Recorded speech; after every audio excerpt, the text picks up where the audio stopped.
Hello, and welcome to another episode of my podcast, The Global Agora. My name is Andrej Matišak, and I work as the deputy head of the foreign desk at the Slovak daily Pravda, which by the name means truth, and is not the Russian Pravda. Tom Nichols considers Donald Trump's obsession with Greenland very dangerous. I think that's his most dangerous fixation, because if it turns violent or confrontational, it could blow up NATO. I think Putin and others will say it's time to start taking advantage. Tom told me when he spoke about the first year of Trump's second presidency. He's a staff writer at The Atlantic and a contributor to the Atlantic Daily newsletter. He's also a professor emeritus of national security affairs at the U.S. Naval War College. His books include The Death of Expertise and Our Worst Enemy, The Assault from Within on Modern Democracy. Tom thinks that Trump is even a bigger threat than we thought, but he is also optimistic. Why? Listen to our conversation.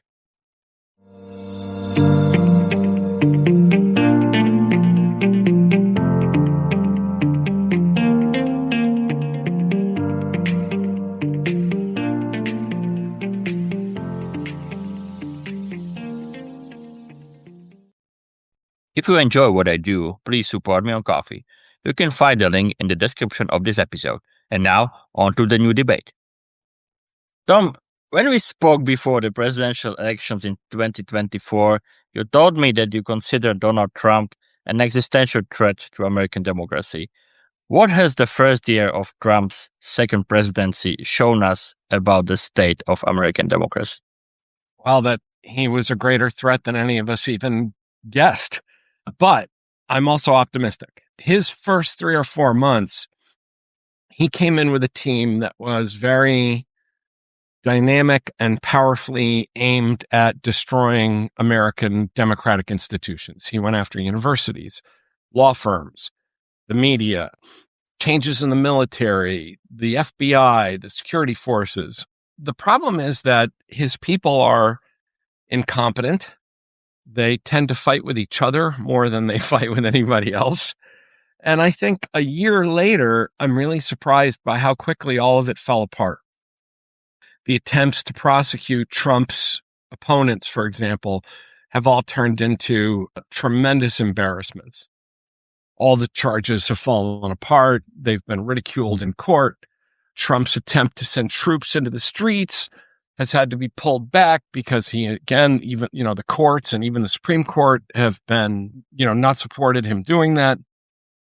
He has ICE, the immigration service, running around and beating people up, but the country is turning against them. For the first time this week, for the first time in American history, you have a majority of people who agree that ICE basically should be abolished by 3%. But that's a big movement because immigration was the one issue that Donald Trump controlled, and he's lost control of that. So I think there's a paradox now. He is much weaker than he was 6 months ago, but that also makes him more desperate and more dangerous. What were you most nervous about before Trump entered the White House on January 2025 that ultimately didn't materialize? Because you said that he was even a greater threat, but you're also optimistic. I think his inability to hold the line against a lot of special elections in the United States that really proved to Americans that he is not popular, that he can be beaten. He raged about that. But, for example, the governor of New Jersey, who was supposed to win by maybe 2 points, ended up winning by something like 14 points. People are really angry, and he can't seem to control that. That surprised me. I thought these would be closer. I think the other thing that really surprised me was that the Republicans decided that on the Epstein files, they'd really had enough of him, and they voted to release the Epstein files, despite him saying, it used to be when Donald Trump gave a command to the Republicans in the House of Representatives, they saluted and they said, yes, yes, Mr. President. And this time they said, no, Mr. President. And I think a lot of what you've been seeing over the past few months has been Donald Trump in a sweaty panic about those files. I think a lot of what you're seeing, the attack in Venezuela, the attack, the threats against Iran, the attempt to seize Greenland, these are all things that Donald Trump in some way is doing because he desperately wants to stop any more discussion of what's in those files. I actually was not a conspiracy theorist about those files. I think I was one of the people who thought it's impossible to embarrass Donald Trump, but his behavior is suspicious. I don't know how much news like this makes its way to Slovakia, but Donald Trump toured a Ford plant in Michigan, I believe. And a worker, just a working guy from the floor, called him a pedophile protector. And the president of the United States was visibly upset, and he turned and he pointed at the guy and he said, "Fuck you." And he flipped him the finger. Now, that's not a normal reaction from the most powerful man in the world. And it was a weird moment that said, this really has gotten under his skin. I think the thing I was most concerned about is that he would be much more organized and effective in getting ready to suppress voter turnout in the midterm elections. And I'm not seeing that he's managing to do that right now. I think he's going to lose. I think that the Republicans are going to lose in November, and they're going to lose big. 10 months out, that's what it looks like to me. Of course, you said that it wasn't, and I am following it quite closely, and you said it wasn't a normal reaction from the president of the United States. On the other hand, I am not sure what the normal reaction of Trump is, but yes, yeah, I am with you on this, because I also wasn't that much convinced that the Epstein files is something really big, but it seems there is something, at least. I don't know if there is something in it, or it is just under his skin, but yes, it seems so. Yeah. He's acting like there is. When Americans argue about the second Gulf War, and they say, well, why did we think Saddam Hussein had weapons of mass destruction? Well, because he was acting like he did. He was pretending to hide things. He was panicky. And it's the same thing here. It's like a friend of mine who is a Trump supporter asked me, he said, why do you opponents of Trump, why do you care so much about this? And I said, I don't. I said, he ran on it. The president said, if I'm elected, I will release these files. And my friend, interestingly enough, just kind of stopped and went, yeah. He said, I don't know why he did that. And I said, I don't know why he did it either, but now he's scared to death. And again, my friend kind of went, and I think it's costing Trump. I mean, look, authoritarians, to take over a country, you have to have some base level of popularity. You have to have some amount of sympathy and support from the public. And I think Trump's losing that. I mean, he is at historically low approval ratings. Even small signs here in America, people used to fly Trump flags and bumper stickers and signs. Those are all gone here. I think the people around him are acting as if they know this is going to end soon. And that's why they're making sure to line their pockets or get out of government service or leave Congress, ahead of the wave. I think those are all encouraging signs. But doesn't American democracy resemble, at least in part, a plutocracy or an oligarchy? By the way, Trump basically doesn't hide that he's for sale. Yeah. Oh, no, it's open corruption. At this point, Trump makes Turkey look like good government. He has no compunctions about saying, if you give me money, I will do things. But that is not a sustainable model for the rest of the Republican Party. Republicans, I think, finally understand that things that Donald Trump can do, the rest of them cannot. Or as one of my friends, the great Rick Wilson, used to say, Trumpism does not scale. It doesn't transfer. As long as he's at the top, he can get away with a lot and he can give cover to a lot of people. But I think that, again, that's kind of dissipating now. It's kind of dissolving. And I think as Republicans, who are the real problem here, many of them are finally being able to envision a time after Trump, and they're worried about it. So is he almost a lame duck? Because yes, he has a clearly negative net approval rating, he cannot run again, and so on. He's not a lame duck. He's a limping duck for now. But if the Democrats take the House, which I think they will, his presidency is over. He will be impeached. He won't be convicted, but he'll have to go through impeachment yet again. There will be hearings. His bills and tariffs and other things will all be unwound. He'll spend the last 2 years of his presidency basically trying to protect himself. When people say we have 3 more years of this, I say, well, it really depends on November. We might only have about 2 more years of this. Or a year, rather. We may only have a year left of this. It's not going to increase his share in the Senate. I mean, the Senate is still razor balanced. The U.S. House of Representatives, his party only holds like a 5-vote margin. That's nothing. And some of his people are retiring. I mean, look at Marjorie Taylor Greene, who has now become his enemy. Thomas Massey of Kentucky, very MAGA congressman who is now his avowed enemy. I mean, this is really something to see. And that's something I didn't expect. When you asked me, what was I looking for? I thought they were going to come in with a unified front. I didn't expect, for example, Elon Musk to be run out of town. Maybe in Europe, people aren't keeping quite as close a watch, but Elon Musk is not welcome in Washington now. He was sent home early and they don't speak of him anymore. His DOGE, his Department of Government Efficiency, is closed, and it was closed 6 months early. Again, something I wouldn't have thought would happen. And some of the people that he fired are being quietly hired back because the government needs them. That all happened within a year. That's pretty amazing. But it shows you how there were a few people. I always pointed to Russell Vought, the director of the Office of Management and Budget. He is a true believer. He's a fanatic, but he's only one man. I thought that more people in the government would be like him. It turns out more of them are just, incompetent and venal and, self-interested. I mean, Dan Bongino was the deputy director of the FBI. I thought that was a terrifying thing to have somebody that ridiculous in the number 2 spot at the FBI. He's already left. And he admitted, he said, government work is hard. I don't like it. So he wants to go back to being a podcaster. Well, yeah, Andre, I was a government employee for 25 years. It's hard. It's kind of sucks to be a government employee. It's less money. It's long hours. You have to have a security clearance and you have to obey government regulations. And Bongino did it for like 8 months and said, I don't like this. And he went home.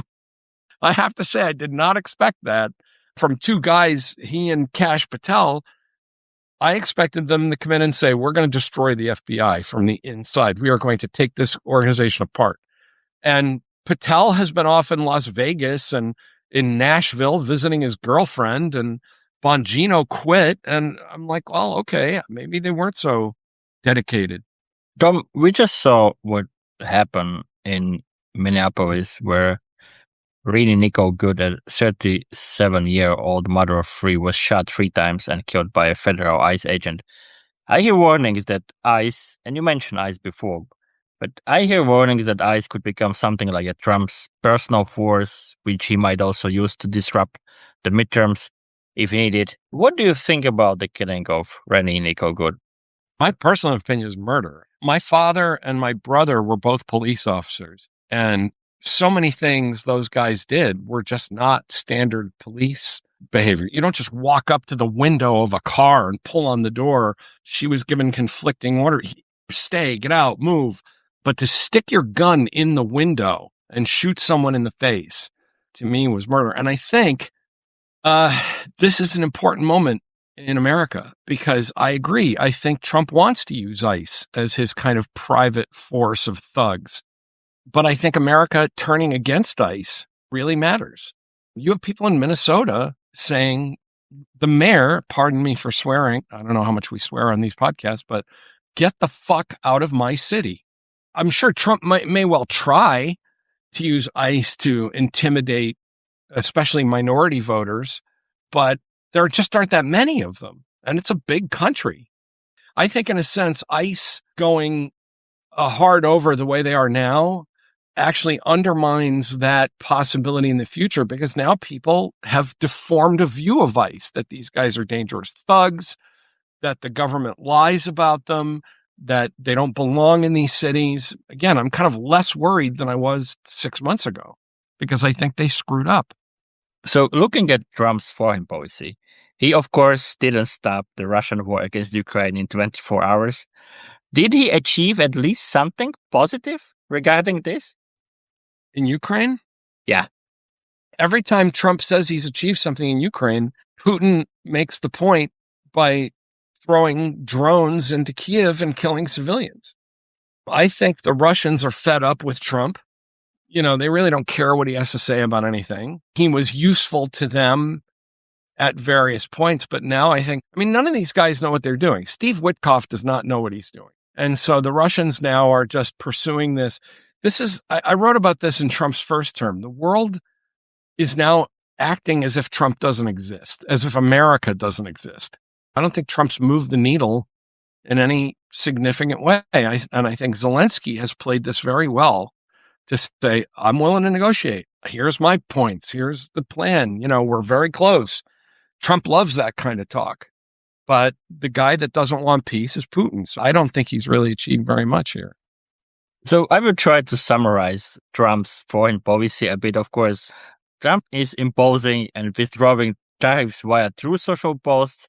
He bombed Iran, kidnapped Nicolas Maduro from Venezuela, and did not receive the Nobel Peace Prize. Yeah, shocking that a president who's launched military adventures all over the world couldn't win a Nobel Peace Prize. Yeah. Oh, he only received what was essentially a fake award from FIFA. I think what's happening, what you're seeing with Trump is something you see with autocratic presidents. And actually, even with democratic American presidents, when they feel frustrated in their domestic agenda, they turn to the thing they can control, which is foreign policy and military affairs. Trump tends to gravitate toward using the military because it's the one institution in American life that must obey his orders. I think what he has been trying to do is to say, don't look at all these things happening at home. Don't look at the Epstein files. Don't look at my plummeting popularity ratings. Don't look at inflation going up. Don't look at the tariffs that are making life worse. Don't look at any of this. Look at me. I'm a hero in Caracas. I'm a liberator in Tehran. I'm going to be the protector of Greenland. The bad thing for Trump is most Americans in general don't care about foreign policy. You and I have talked about this. It's tragic, but Americans, ask them where Greenland or Slovakia or France is. And most Americans are like, I don't care. And so Trump's trying to rack up wins and appear to be strong and decisive by taking foreign policy actions because I think his domestic agenda has fallen apart so badly. So on the global stage, is America stronger or weaker than it was 1 year ago? Oh, I think much weaker. We're doing things that are making us a laughingstock. Trump's announcement of, the Golden Fleet and the Trump-class battleships. They must have been rolling on the floor laughing in Beijing. Those battleships are never going to get built. Trump doesn't know what he's talking about. Trump is actively undermining NATO, which makes us weaker. He has American forces scattered all over the world. To do this Venezuela operation, he pulled a giant carrier group into the Caribbean. The one place we don't need it, I did teach strategy for many years at the Naval War College. I think I can say with some authority, the Caribbean is safe. You didn't need the USS Gerald Ford steaming into the Caribbean when it should be in the Gulf or in the North Atlantic. But Trump is like a kitten chasing a laser pointer around the world. And that makes America weaker, and our forces are more divided. And our enemies know it.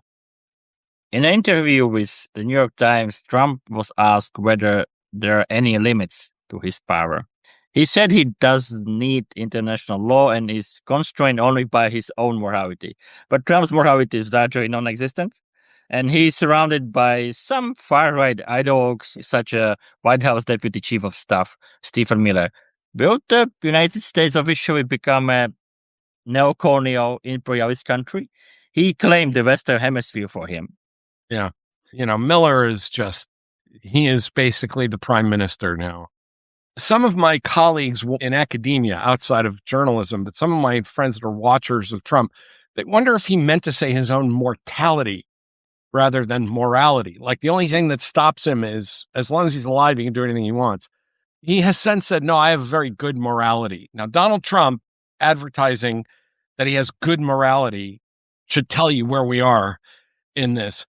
But he really does feel in foreign affairs that he can do anything he wants. He is like a little boy with toy soldiers who says, I can set these up any way I choose. And again, I think he's gravitated toward that because he has been stymied and frustrated at home so many times, which is good. But it's bad for American foreign policy because not only do Americans not care about foreign policy, but the American political system tends to give a lot of deference to the president in foreign and security affairs. But I don't know where he goes from there because sooner or later you run out of places to bomb and he has to come home and face reality. But do you think that he will strike over Greenland or even Canada? I think he really wishes he could annex Canada, but I think he says that mostly to troll the Canadians and to annoy them. I think he's absolutely serious about Greenland. I think he's obsessed with it because, the thing about Donald Trump, when you tell him no, he's like a little boy. If you tell him no, then he has to do it. If you say you can't do this, then he says, then I absolutely must do it. And every time the Danes or other Americans say, you can't do this, it's not going to happen, he says, oh yeah? Again, like a little boy, he says, I'll show you, I'll make it happen. I also think, and this is such a, typically Trump thing, I think he doesn't understand map projections, and he thinks that Greenland is much bigger than it really is. He said to a reporter, he said, look at it, it's massive. Well, Greenland's big, but it's not massive. That's just the way maps look. So he's absolutely serious about that. I think that's his most dangerous fixation, because if this turns at all violent or confrontational, it could blow up NATO. I think Putin and others will say it's time to start taking advantage. It would be an illegal order under American law, but someone in the Pentagon, they will find some lawyer to say, no, it's okay. That won't help anybody when the investigations come later, but by then it will be too late. This was another episode of my podcast, The Global Agora.